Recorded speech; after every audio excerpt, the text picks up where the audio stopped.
Welcome back to Fresh, and welcome to our Fresh Panel show, where if you got something to say, you better say it with your chest.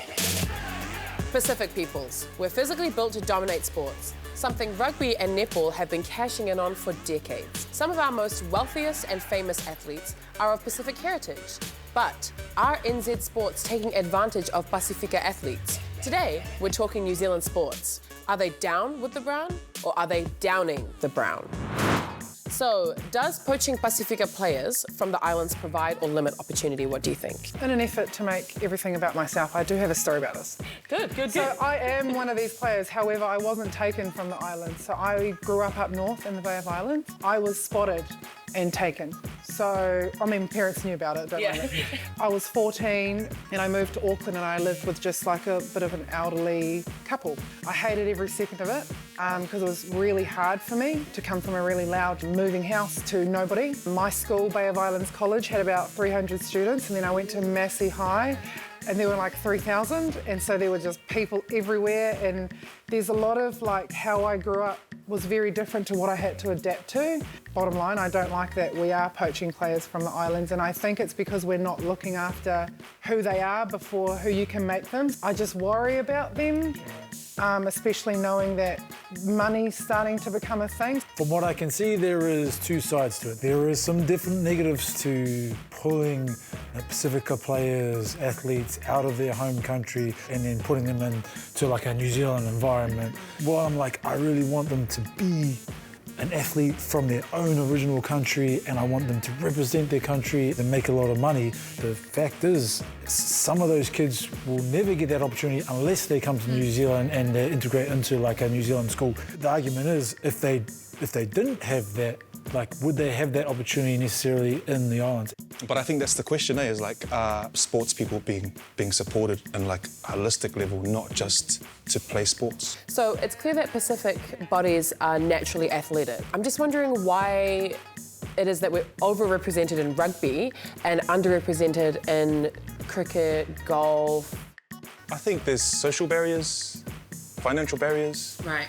And they kind of want to stay away from saying, oh, our people don't like those sports, because look at Tony Finau, you know, look at, you know, in football, someone can be a Pasifika football player. Winston Reid. Winston Reid. I played a lot of rugby growing up, but I loved playing cricket. But the thing that set back my family a lot was how much it cost, eh? That's the financial barrier. Then there's the social and cultural barrier. You'll go to cricket, no one else is thinking it, but in your mind you're going, I'm the only brown guy in this team. Yeah. And then you can't wait to play the other team that has the other brown guy. He's batting and like, also got you, Wilson.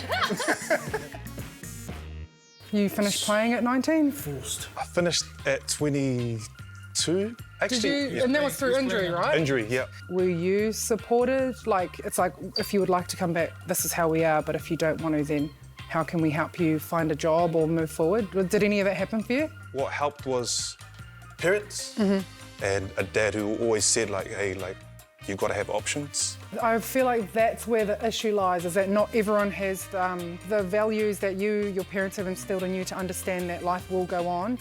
But the system that brought you here didn't even try and persuade you to come back. Like, oh, you're young, like your ACL will come back, we'll get you a fake one and you'll come back in like 12 months, like you'll be sweet. I hadn't been professional yet though. I didn't make a cent from rugby. No, so that's the thing, I think. Do you think there's a bit of a difference? Like, you're on the fringe of cracking it even before you make professional. Like, it's much easier for someone who's making it and getting paid to rehab and coming back.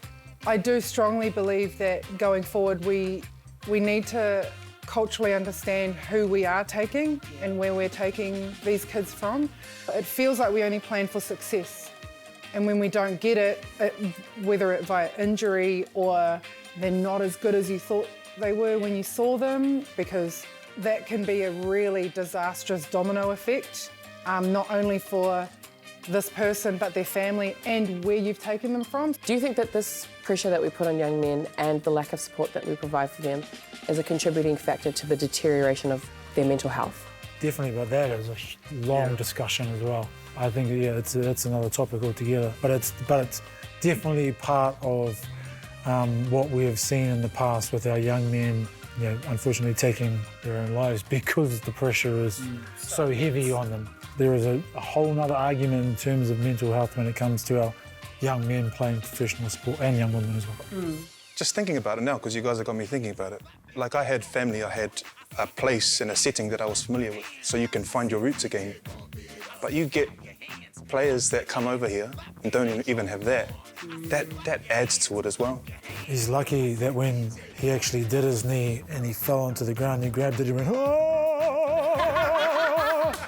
And the coach came up and said, "You should get into some drama, some opera or something." You held that long, bro. Let's get it, let's go. I was just sleeping on flows. Now I'm on top of the globe. I keep seeing them